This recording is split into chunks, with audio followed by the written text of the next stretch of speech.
In Mark 11 verse 25, Jesus instructs his followers to forgive whenever they stand praying.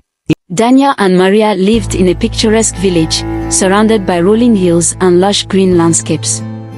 Their home was filled with warmth and laughter, a small sanctuary where love blossomed. Both Daniel and Maria worked hard, balancing their professional lives with raising their 4-year-old daughter, Grace. Every evening, Daniel would return home, greeted by Grace's excited squeals as she ran to him, her tiny arms outstretched. Maria, dressed in her favorite brightly patterned kitenge, a traditional African cloth, would smile warmly from the kitchen, where the aroma of spices and freshly cooked food filled the air. Their life was simple but full of joy and love. Daniel was a skilled carpenter, known in the village for his craftsmanship. His hands could turn wood into art, creating everything from sturdy furniture to intricate carvings that were cherished by the community. His work was not just a job, it was a passion passed down from his father and grandfather, who were also respected artisans. Maria, on the other hand, worked in the local school as a teacher. She was admired for her dedication and kindness, always going the extra mile to help her students. She wore her traditional kitenge with pride, each piece telling a story of heritage and identity. The beads she wore were handcrafted by women in the village, a symbol of their unity and strength. Grace, their daughter, was the apple of their eye. She loved playing with the toys her father made, each piece a labor of love. She was often seen wearing a small dress made from the same kitenge fabric as her mother's, a little replica that made her feel close to Maria even when they were apart. The village adored her, with elders often giving her small tokens of affection, such as carved wooden animals or beaded bracelets. But one day, everything changed. Daniel lost his job. The carpentry business he worked for closed its doors, unable to compete with the influx of cheaper, mass-produced goods from the city. The news hit Daniel hard. His hands, once so sure and steady, now trembled as he packed away his tools. Maria tried to comfort him, assuring him that they would get through this together. She continued to work, taking on extra hours to make ends meet.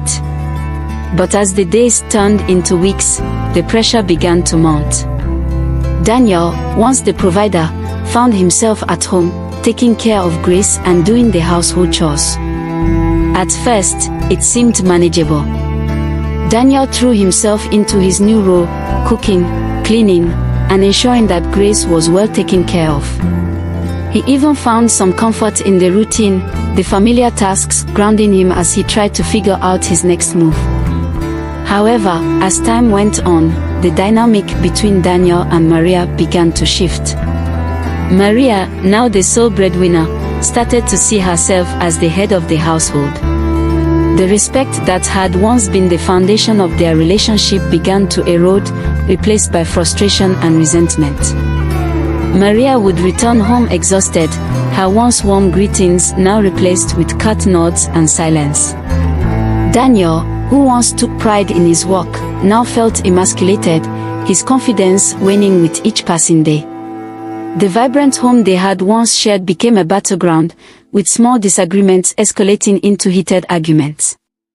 Grace, innocent and unaware of the complexities of adult life, could sense the tension. She would cling to her father, asking why mommy was always upset, why they didn't laugh together like they used to. Daniel, his heart breaking, could only hold her close and reassure her that everything would be okay, even though he wasn't sure himself. The situation reached its breaking point one evening when an argument spiraled out of control. Maria accused Daniel of not contributing enough, of letting her carry the burden alone. Daniel, feeling cornered and humiliated, tried to defend himself, but the words caught in his throat. In a moment of anger and desperation, Maria called the police. Daniel was arrested and taken away, accused of domestic disturbance. It was a nightmare, a moment he never imagined would happen in his own home. As he was led away in handcuffs, Grace cried out, reaching for him, her small voice piercing the night. "Why is mommy doing this to you, Daddy?" Doesn't she love you anymore? Maria, standing in the doorway, watched in stunned silence as her husband was taken away. Reality crashed down on her, but it was too late. The damage had been done. Daniel was released the next day, but things were far from resolved. Maria filed for a restraining order, preventing him from seeing Grace. The pain of separation from his daughter was unbearable. The once happy family was now torn apart, with Daniel struggling to understand how things had gone so wrong.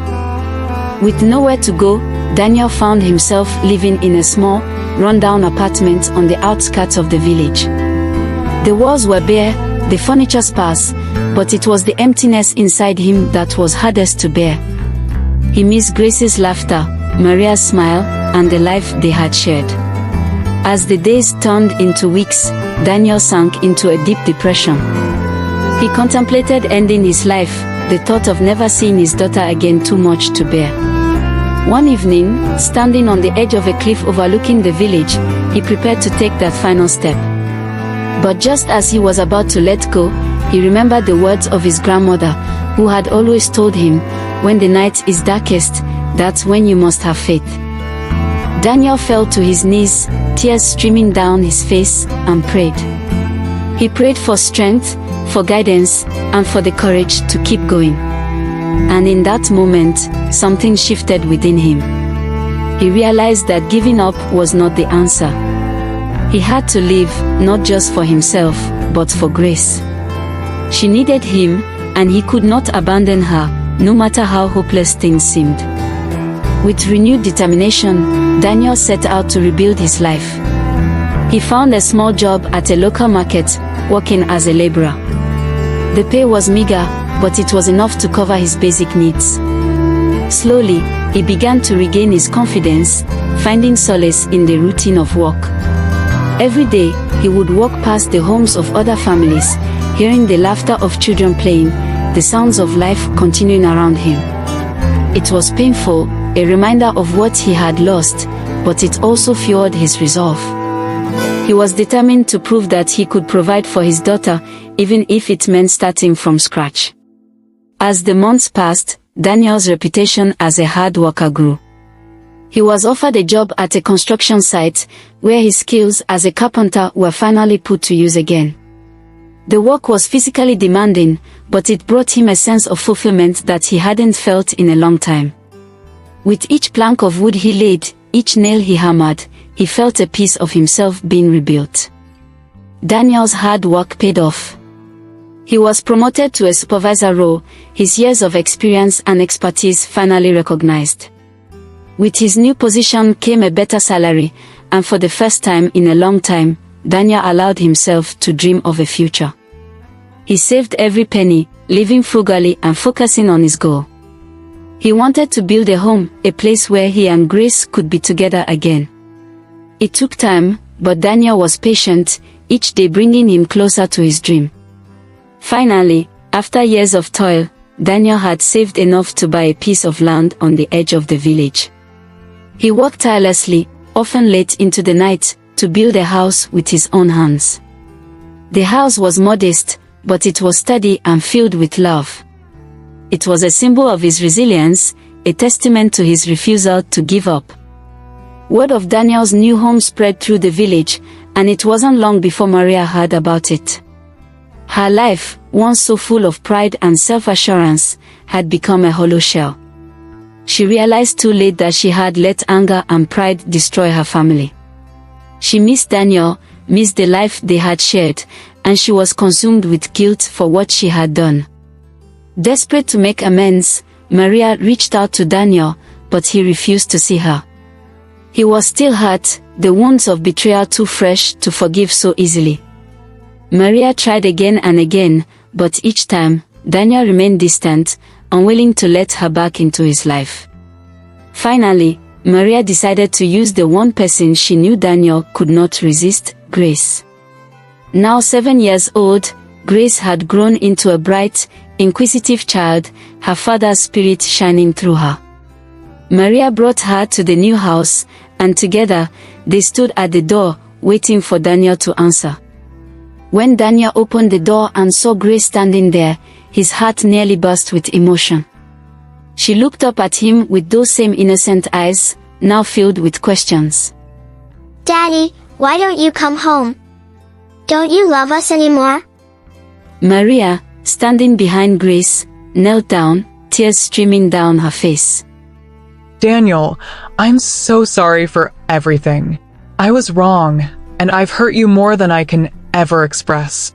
Please, let us be a family again. Grace needs you, and so do I. Daniel looked down at the two of them, his heart torn. The pain of the past was still there, but so was the love he had once felt for Maria, and the overwhelming love he had for his daughter. Could he forgive? Could he trust again? Daniel stood in silence for what felt like an eternity. He looked into Grace's eyes and saw the innocence of a child caught in the middle of adult conflicts. He looked at Maria, now a shadow of the strong woman he once knew, broken by her own mistakes.